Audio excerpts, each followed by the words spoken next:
मगरिब मुसलमानों के खिलाफ जराइम पर आंखें बंद कर लेता है। मगरबी ममालिक में मुसलमानों के मजहबी जज्बात को मुतासिर किया जाता है। पुतिन भी मुसलमानों के हक में बोल पड़े, मगरबी ममालिक को खरी खरी सुना दी। इसराइल ने फौजी मुहिम बंद न किया तो क्या होगा? क्या मशरिकी वस्ता भी इस जंग की लपेट में आ जाएगा? क्या तीसरी आलमी जंग होने वाली है?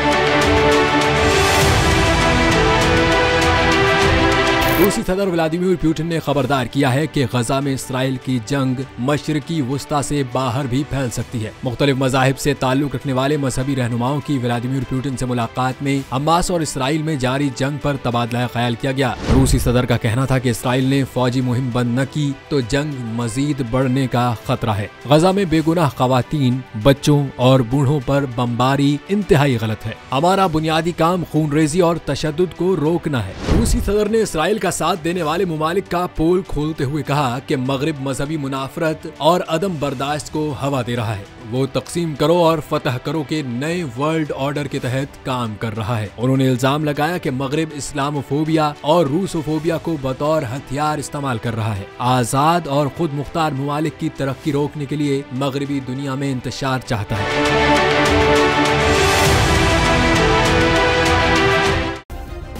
सब्सक्राइब करें और बेल दबाएं ताकि कोई खबर रह न जाए।